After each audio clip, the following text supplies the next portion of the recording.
Hi there folks, it's Toby Jones here. Welcome to a new video on the channel. Last week we talked about Neil Diamond. Sure enough, it's a bit of a genre change today. Genre change today. See, I'm trying to be French, like Lemmy did. We'll find out all about that in a little while. Today we are talking about the dirtiest, loudest bastard rock and roll of 1979. And those aren't my words, those are on the front of that cover. That's right, we're talking today about Motörhead, and more specifically the Bomber album. And not just the Bomber album, because I've done an album review of that in the past, but the 40th anniversary reissue of the vinyl. Now, those of you who do follow the channel intently will think, hang on a minute, this guy's a bit of a hypocrite, because a couple of months ago he said, forget vinyl, I'm done with it, I'm going all the way to CD.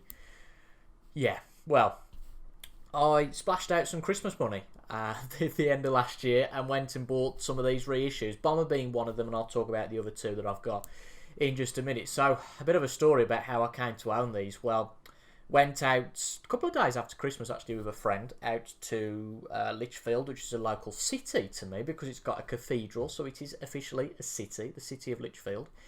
And there was a recently opened record shop over there, the name of Stylus Records, and we went over there to have a look. There's a record shop about half an hour from me in a town called Stafford, but there's also this new record shop in Lichfield called Stylus Records, and actually I went looking to see if they got any CDs there. As it happened at the time they hadn't, because there's only recently just opened. But also went over there to look at some of the charity shops. I hadn't been to Lichfield probably ever really to look at the charity shops, so I went over there. Sure enough, went in the charity shops first, picked up a couple of CDs, a Sean Connery biography, because I like James Bond of course. So I probably spent about £5 or £6, and you can see where this is going, can't you? So we went to the record shop, had a look through all the stuff. I wasn't intending on buying any records, and I'm looking through the Pink Floyd stuff and thinking, oh my god, £30 an album, what's going on? And all these different albums.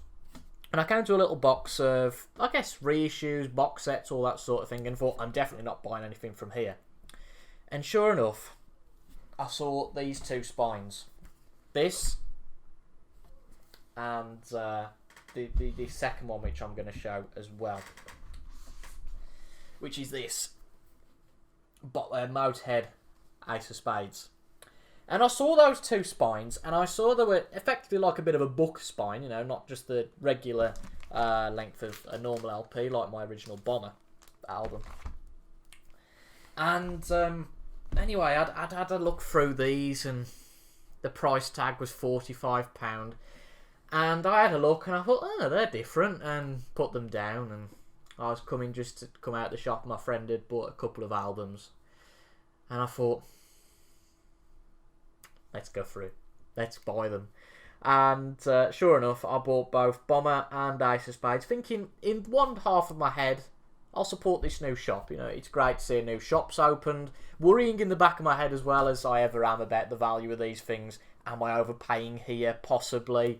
And sure enough, after paying £90, I came out of the shop with my bag shaking. My hands were shaking, because I'm normally used to paying a couple of pounds at a charity shop.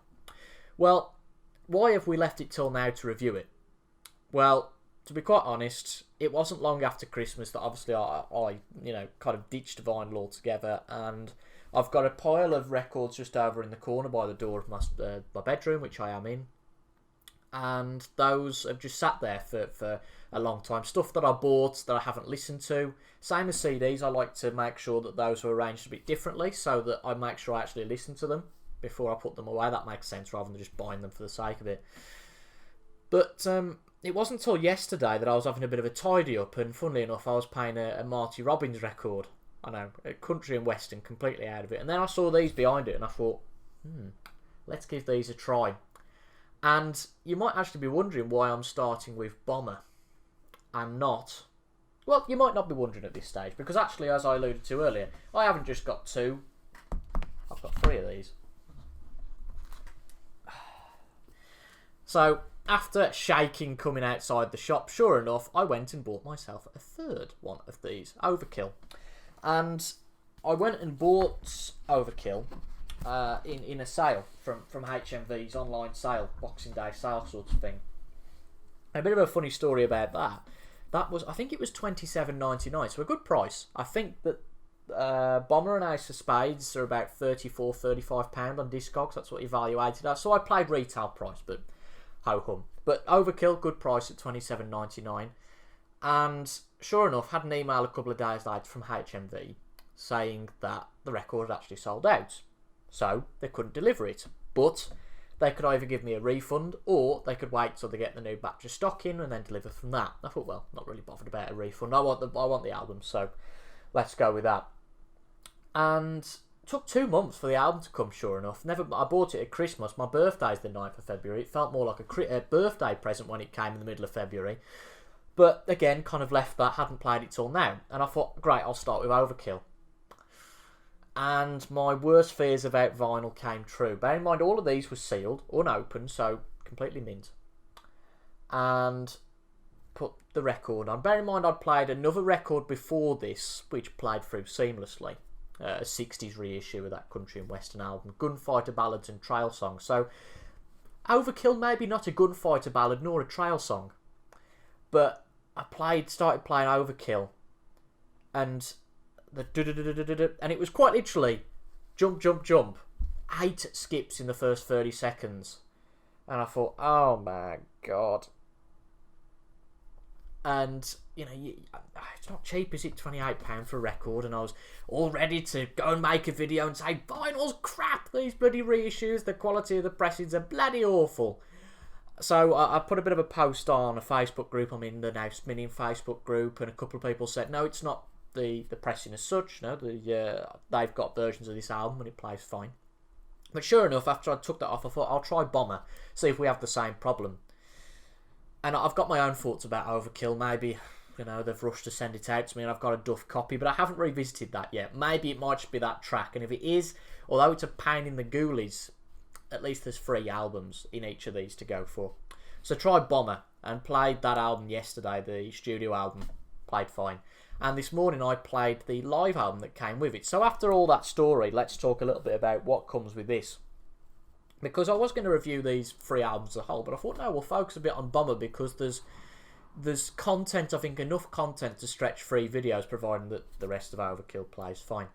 So this really nice set. As I say, it's rock solid, which is really nice, like a bookcase almost.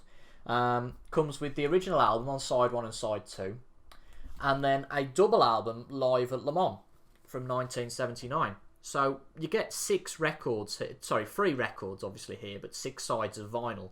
My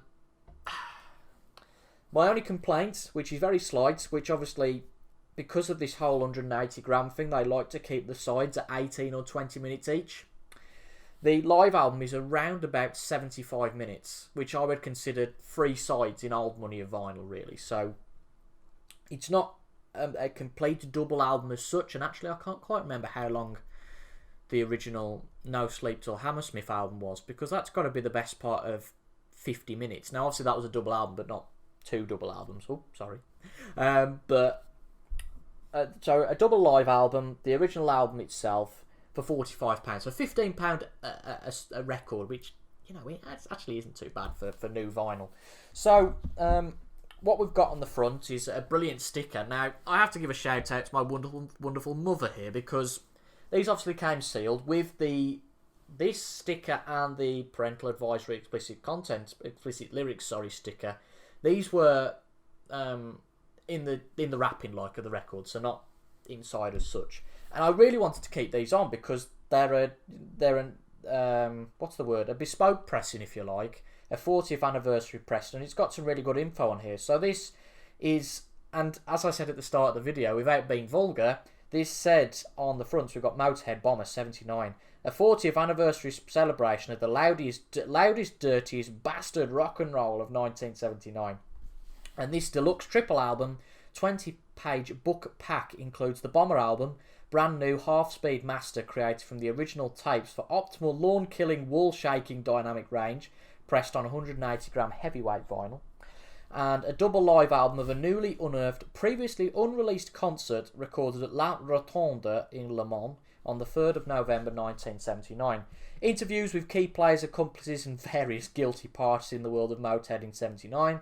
Never seen before photos and rare memorabilia and original song lyrics. And it's by BMG, free LP. So let's have a look inside of this. I've had a look myself already this morning. So We've got a couple of pages here at the front of we've got the original artwork proof of the album, and then a photo of like tour photos really, and all that sort of stuff of the guys. We then get the next 10 pages are just lyrics from the album, which I don't quite know how I feel about that. When I bought this, I thought this would be a real, almost like, as I say, like a book in effect, a small book about the album. So to waste half of that on the lyrics, not so sure about that. And then we have a really good write-up from Simon Sessler, who's a friend of Lemmy's. And just a comment here. I actually went online and did like a currency check. This is going to sound odd. Let's see if I can get this close enough to the camera. So this was the lineup. You can see in the middle of the page there at the 1979 Reading Festival. Okay. So that lineup includes none other than the Police, the Tourists, the Cure, Motörhead special guests on Friday, and Saturday, Thin Lizzy, Steve Hackett. I'm just picking out some of the ones that I would identify with. Gillan and special guest Cheap Trick, and then on the Sunday, Peter Gabriel, Whitesnake, Wild Horse, which I presume has got to be referring to the Brian Robertson band at the time. See, Motörhead are everywhere, and Jimmy Bain, and Molly Hatchet and the Ramones. Special weekend tickets, including VAT, camping and car parking at no extra charge, $10.95, limited availability. And I thought, how much would $10.95 be today? Because you're seeing, for the weekend, maybe 8 or 10 bands that I would go, oh yeah, I'd really like to go and see them, particularly in their pomp.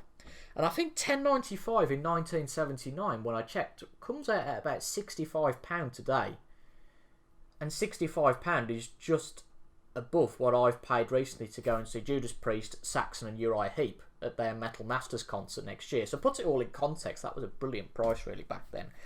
Some really good comments on what happened in the shenanigans at the Reading Festival, which I won't bore you with, and some really good stuff, and just stuff like this newspaper article, Rock to the Power of Free Motörhead, just really makes the point that this is almost a band in its infancy, and you can really see that in the live album, but I'll talk about that in a little bit. And then a great write-up from Adrian Chesterman, who of course was the designer of the album cover. Some nice printed tickets from Odeon Hammersmith, Odeon Birmingham. Love all this sort of stuff. And then the Bomber Tour timeline, if you like. So local to me, Wolverhampton Civic Hall, the 12th of November.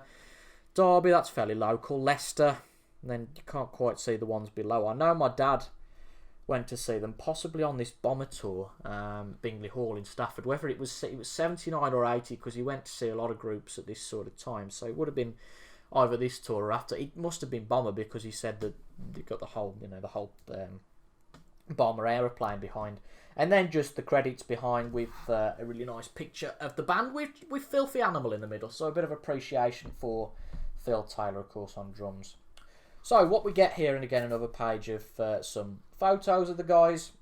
So we have really nicely presented. We have the full album in this little opening here, the studio album itself.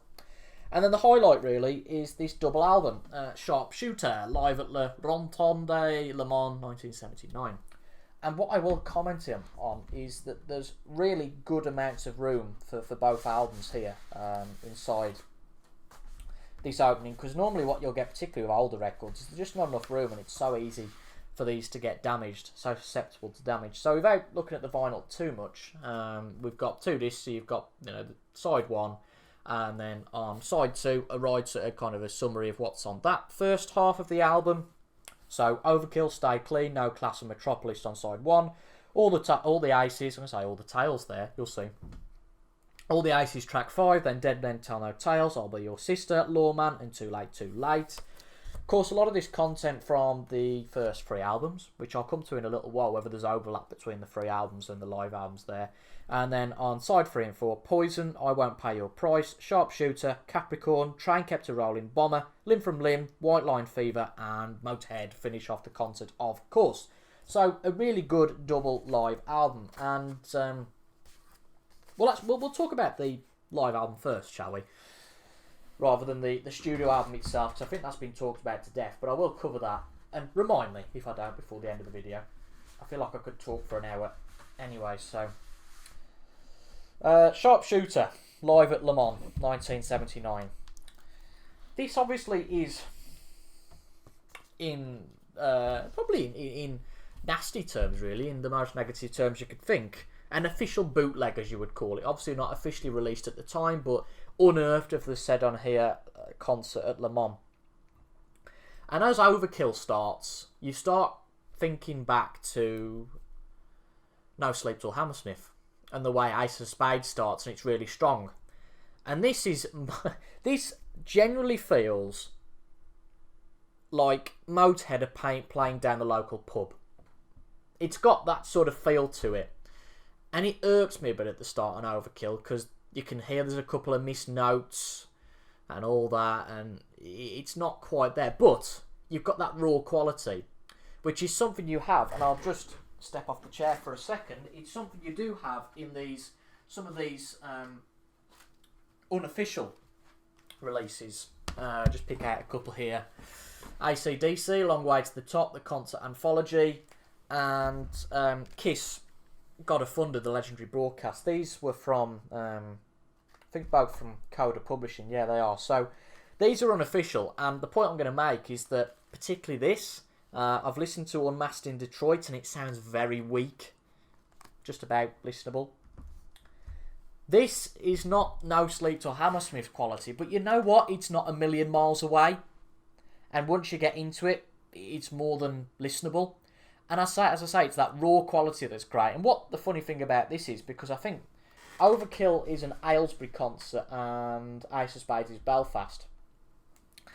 Some of Lemmy's quips are fantastic here. So, obviously a French audience, and he tries his very basic French. Now, I did French at school as a GCSE, and admittedly 5 or 6 years later I can't remember much of it myself, but Lemmy comes out with the classic, as basic French as possible, and then "we have never played here before," sounding like a French chef, and then we get "grazie" and "arrivederci," and I thought, hang on a minute, that's Italian, Lemmy, come on. But it's that great quality that just makes you smile. And I was listening to the double live album this morning while playing a game on the Xbox, just chilling and playing a game on the Xbox on a Saturday morning. And it generally did feel like Motörhead were playing down the pub. And it's a great double live set. Obviously, this is stuff from the first 3 albums, the Motörhead album, Overkill and Bomber. But what is good, and I've actually had a look and focus between the 3 albums, is for if there's any overlap between the 3 albums in terms of the tracks played live, because obviously this was in such a short space of time. We had Bomber and Overkill in 79, and then Ace of Spades, I'm doubting myself, it was 1980, wasn't it? I'm sure it was 1980. I'm going to have to look at this. I'm doubting myself all of a sudden here. 2020, yeah. So it was 1980. I'm sure it was. I'm doubting myself. Very rare I start to... No, it must have been 80, because now Sleep Till Hammersmith was 81. That's what I'm getting mixed up with. But this was in such a short space of time, so you'd think there's too much overlap between the 3 albums. Well, as it happens, there is, to a degree. So I compared the 3 albums, what was on each album, the live album, and looked if there was any exclusive tracks to this release. And there are 4. Surprisingly, or unsurprisingly, all of them being from Bomber. So All the Aces only appears here, and I can't find that in any of Motörhead's anthology. Now, I did use Spotify for this check, because I thought that'd probably be the best where most of the live albums are. So there might be some very rare editions where it appears, but from what I could see on the main live albums, it's not there. Dead Men Tell No Tales, but that only features in the Lost Tapes Volume 2, live in Norwich in 1998. That's a recently released album as well. Lawman, Poison, and Sharpshooter, all from the Bomber album. Sharpshooter in particular is an absolutely awesome track. I love that one. And the rest of it is, as we saw, side 1, ironically, are all Overkill tracks. Overkill, Stay Clean, No Class, and Metropolis. Side 4, we've got 3 from Bomber, and then I'll Be Your Sister and Too Late, Too Late. Side 3, Poison, Sharpshooter, and then I Won't Pay You a Price, Capricorn, and Train Kept a Rolling. And then on side 6, obviously the big addition to the concert was Bomber, but obviously that appears everywhere, doesn't it? So Limb from Limb, White Line, Fever, and then of course ending with the the whole Motörhead feeling of the title track to, well, the band, Motörhead. And yeah, it is a very, very good double live album. Will I go back to it again? Probably not. As a vinyl release, I think if, and I'll talk about this again at the end, I need to make notes because I'm going to miss things. If I was to go and buy these on CD, maybe I'd add those 5 tracks which don't appear anywhere else to my playlist, because they are very good live editions. But whether I would go back to the live album again, maybe not. And that's the problem with some of these box sets, some of these reissues, that some of them come with unreleased tracks, some of them come with live albums and little ditties and all that, and rarities in the catalogue, if you like. But ultimately, all we're really bothered about is the main album. But as an aside, the double Le Mans album makes this really worth having. So then we go back to the original album, and of course I've done an album review on this in the past, and when we just sit and compare this to this, which is my original copy of Bomber, which I say original, I only bought it a couple of years ago from a antiques fair, and it's quite faded. It's the classic look of an original record, and then we have the new bright and shiny edition of the 40th anniversary of Bomber. So the first question is there a real difference between these two albums, the two pressings? For me, no, not particularly. I'm not a particular audiophile, but I can't hear anything that's massively different. Now, this has been remastered and all the rest of it, recut, blah, blah, blah, half-speed mastering and all the rest of it. There's a slight difference, I think, on it's either All the Aces or Step Down. Or Step Down, I think it is, where we have a couple of seconds where it goes very quiet. It's very low in the range, and I'm not a production acoustics guy or whatever, so I can't say too much. But there is a couple of seconds where it goes quiet, but in general, it sounds bloody awesome. And I don't think, unless you just went way over the top with loudness, that Motörhead could ever sound bad. I commented in my review of Bomber that it was my favourite Motörhead album. Does that still stand today? Oh, it's so close, isn't it, between these 3 albums? I must say that I'm not that up with the late stuff of Bomber, the late stuff of Motörhead. I've listened to a couple of tracks here and there, but I don't know a lot about the later albums, so this obviously being the classic era, really, of Motörhead. Is this still the best album? Pound for pound, probably. But it's all oh so tight between all 3 of them. It really is. But as well as these reissues, we've got the earlier catalogue, which was reissued by BMG in 2015. I think they've all been released by different record labels at different times, but BMG also reissued all the German SPV albums, so we've got Sacrifice from 95 all the way up to Motorizer in 2008. They reissued those a couple of years back, both in CD and LP versions. So there's that, and I'm not going to go and buy all of them because I haven't got the money or the space to do that, to be quite frank. I guess the real question to finish this off is, would I stick with the vinyl or would I buy the CD? Well, Phil Aston from Now Spinning, who, if you watch this channel, probably watch his as well, he's got a great channel, makes a terrific point about the value of vinyl these days, that especially for the price you're paying, you should expect a deluxe package. And this very much feels like a deluxe package. They all feel like a deluxe package. You know, it's rock solid, almost feels like a book. As I said, the space that the albums are in, is really good. There's some good value out of reading some of the write-ups from those who were close to the band at the time. Do I want a bit more of that? Possibly. Would it lose a bit of its charm just in a CD booklet? Because I checked the CD edition of this follows exactly the same format, so you get exactly the same thing.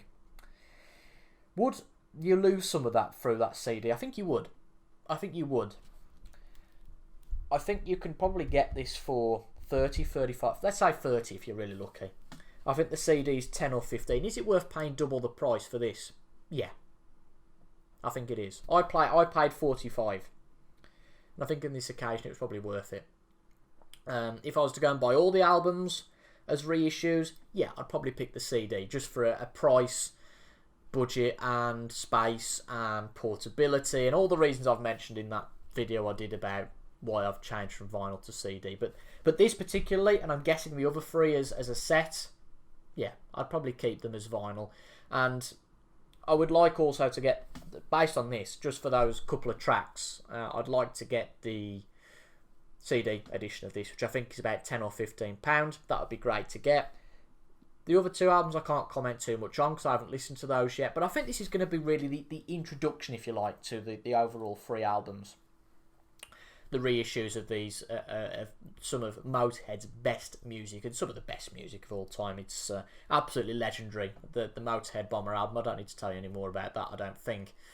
But there have been 5 40th anniversary reissues. There's these 3 here. There's No Sleep Till Hammersmith, the awesome live album with just more live goodness, I think, and then Iron Fist as well. So I might look out for those 2. As we continue on making all these videos, and I hope you enjoy the content that's around here. I'm really enjoying making more music content, as the recording I thought stopped there, but we're okay. As I'm really enjoying this, I think I'll leave it a couple of weeks before I look at some of these, or maybe a month or so, before I go through and do a review of Overkill and Ace of Spades. But this is probably going to be the base video, talking more about the 3 albums as a whole, and then those 2 videos will probably be a little bit shorter, focusing a little bit more, obviously, just on those albums specifically, and not so much about Bomber. So, rating out of 10. I'd probably give it an 8. Because, and that's a really good mark, by the way. You know, the album itself is great.